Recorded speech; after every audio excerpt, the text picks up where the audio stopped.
Good morning, everyone. So today's topic is multi-component reactions. So in this multi-component reactions, we have UV reaction, Bignelli reaction, and Passerin's reaction, and Bergman's aromatization, and the managed reaction. Right. So today we will see the UV reaction. So this is one component or one pot, we can say it as one pot synthesis reaction. So all reagents added to the round bottom flask, RBF means round bottom flask at a time. And at the end of the reaction, we get product. Means here we have to use the charge of all ingredients, means all the chemicals what we are using, all reagents what we are using, we have to add at a time in a round bottom flask. Either we have to go for heating or cooling, just rotating the reagents. So there is no chance of any intermediates in this reaction. And this type of multi-component reaction is called as a one-pot synthesis. Means we are adding all the reagents at a time, right? So in a single pot means single RBF, we are completing the reaction, right? Here some of the examples, some of the reagents are there. So here we use the acid of carboxylic acid and base amino groups and some of the carbonyl groups and isocyanide groups. So here you have the example RCOH carbonyl group and amine group and carbonyl compound and here cyanide group, isocyanide group. So we are charging means we are adding all the four ingredients at a time and we are getting this product amide peptide, right? So this peptide we will get here. You can see R1, R2, R3, R4, R5. So here from carboxylic group, RCO we are getting from amine group, R2N we are getting from carbonyl group, R3, R4 we are getting from isocyanide group, we are getting R5. So all the function groups we are using at a time in a round. We are pouring all these reagents in round bottom flask for a reaction. Generally, what we will do in your practical labs, first add once, then heat it, then add dropwise or some 5 ml or some pinch of other reagent in a RBF, round bottom flask. But here we are adding at a time. First we have to add all the reagents in round bottom flask, then we will start the reaction. So that's why it is called as a one pot synthesis. So there is no chance of any byproducts. Here you will get the final product only, right? And next, this reaction is used in the synthesis of peptides. Acid is nucleophile. It is substituted with the other nucleophiles such as the ROH means alcohol groups, cyanide groups, amines, isocyanides, and water, right? So this is the reaction. Okay, so previous one, yeah, I have provided. Next, mechanism of Ugi reaction. So in this mechanism, you can see easily the R3, R4 substituted. This carbonyl group is reacting with the other amino group, which is R2 substitute. So here water elimination or H2O elimination will be there. So automatically R3, R4, whatever the C double bond O carbonyl group is there, that will attach to the amine nitrogen group. So now it is formed. So on this, the previously R3CN isocyanide group is available now. So this isocyanide group R5NC. So this, if it is a cyanide, N will be terminal. Isocyanide means alkyl attached to the nitrogen. So carbon is a terminal. So carbon will have the negative charge. So this negative charge will be attacked towards to the R3, R4 attached to the carbon because the nitrogen, the double bonded nitrogen will bear the negative charge. Means the double bond will move towards to the nitrogen lower pair of electrons to acquire the negative charge of nitrogen N minus. So automatically the R3, R4 attached secondary carbon is there now. So this secondary carbon will acquire the positive charge. So on this positive charged carbon, this isocyanide carbon, negative carbon will attack or attach. So now the R3 R5 attached nitrogen, this isocyanide nitrogen will get positive, another R2 function amine function nitrogen will get negative charge here. So on this, the carboxylic group will attack. So carboxylic groups, we have the H plus is removed, RCOO minus will be there. So this RCOO minus will attack on isocyanide carbon. So because here double bond, triple bond is available in isocyanide. So this triple bond, a one single bond will move towards, means one electron pair will move towards to the nitrogen to stabilize this nitrogen in neutral. So here it will be attached. So after this, this carboxylic group will be available. This will acquire the lone pair of electrons of amino group moiety, and here it will move and it will generate like this, right? And next, the Bignelli reaction. So one part synthesis of dihydropyrimidine is three component reaction at low temperature, mild reaction conditions, and it is a short time, right?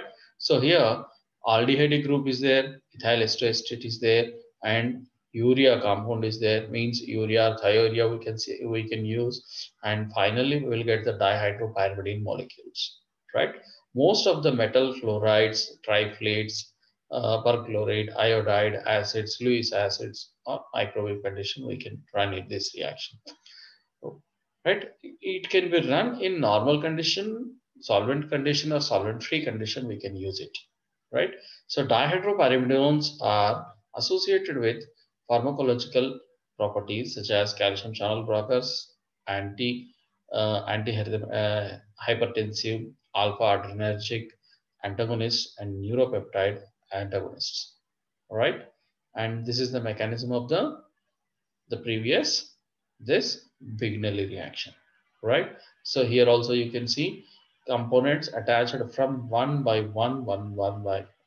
right? So aldehyde group attached to the urea moiety is nitrogen, and then the substitution is taken place.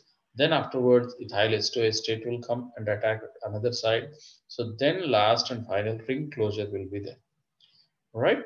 So this is the final dihydrogen. So oxygen, if you use as a starting material as thiourea, then you will get a substitution of sulfur. If it is normal urea, then you will get a substitution of oxygen. So this is heterocyclic ring compound, and it is having the large pharmacological activity properties, right? And next, Pessimi multi-component reactions. So here also three components involved. It is similar to Ugi and one part synthesis, the Bignelli, right? So here we are using carboxylic and isocyanide group and carbonyl group. So all these are reacted in presence of Lewis acid protic solvents, right? So here it is also we produce the straight chain of the molecule, right? R1, R2, R3, R4. We are substituting three. We are using three components here to form a single compound, right? So these are the some of the examples how these are generated, right? I think you have understood. Next, the mechanism. So here this one also you can see the first carbonyl group is attached by isocyanide group, then afterwards carboxylic group attachment. So afterwards the reaction was completed, right? So this is a simple, you have to understand the mechanism. Simply the first carbonyl group is there. So for this carbonyl carbon, isocyanide carbon will be attached. Then afterwards this alcohol will be removed. So like this, the another carbonyl compound, this carboxylic acid will be attached towards to the isocyanide carbon, right? Here all CC bond formations will be available, right? Okay. Next, Bergman aromatized cyclization. So this Bergman aromatized cyclization, the thermal cycloaromatization of in dienes in cyclohexadiene called Bergman reaction. The thermal cycloaromatization of diene. Ene means double bond. Ines means diines. This is diines. So ine means triple bond. So the compound is having one double bond and two triple bonds. Means in diines. In cyclohexadiene, hexadiene, called Bergman reaction. So here, this is the starting material what we are taking. Here you can see the first triple bond, double bond, triple bond. So in an alternative position, triple bond, triple bond is there. So one triple bond will be converted into formation of this R3 attached carbon, R4 attached carbon. In between, there is a bond formation, right? So this is aromatization of cyclization reaction. So at 150 to 200 degrees centigrade,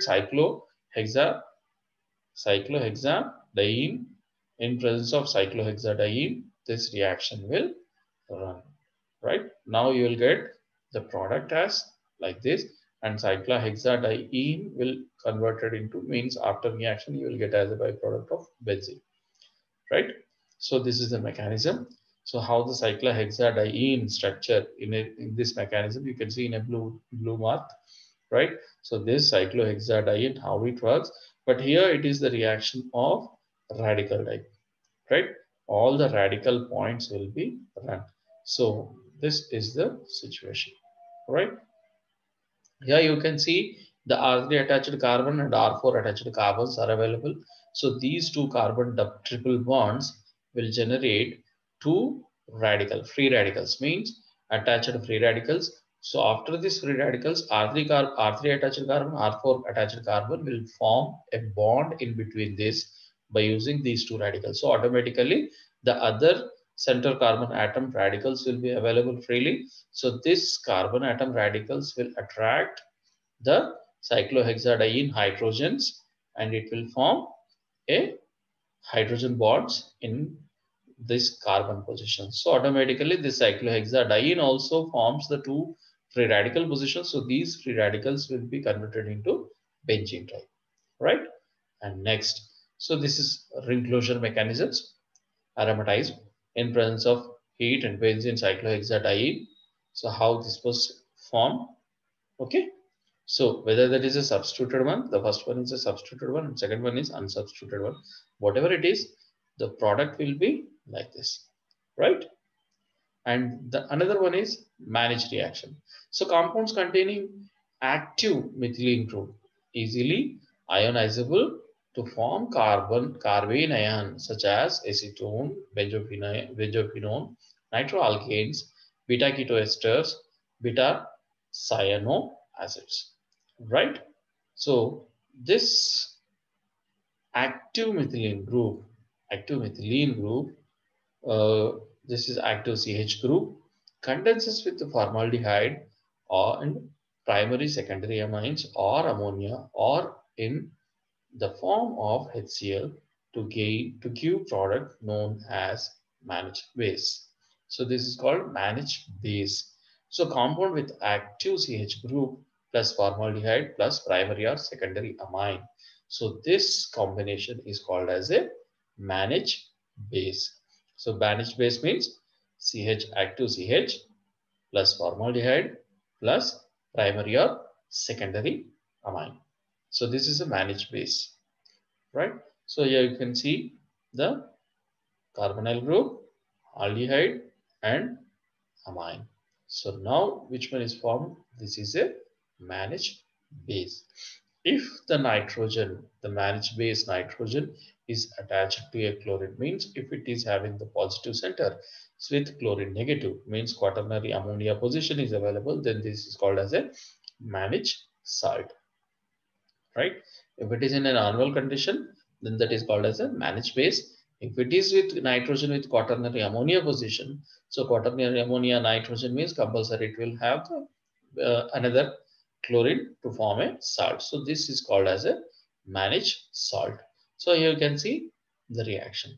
This carbonyl, it is, and iminium ion, right? So this is the mechanism how managed base is produced. Okay. So in presence of acid like HCl. So in presence of acid like HCl, you will get a salt product here. Okay. So this is ammonium chloride, aldehyde. So dimethyl ammonia, and this is the salt positions. Right. So these are the some of examples in presence of acid like HCl. Right. So these are the reactions of manage. Okay, so how the reaction of manage? So if it is a acid type in presence of acids, so you will get how the quaternary position, quaternary ammonium salts. Okay, so these are also some of the examples of this, and this is also some of the examples of this. So how the ketones attach to the aldehyde, aldehyde attached to the secondary amines, right? So how it is formed the double bond position here. How this base is removed. Quaternary ammonia position. This position will be removed and formed the final product, right? So this is another one, how it was generated, right? Thank you. So that's all for today. So rest components or subject will be shared to you.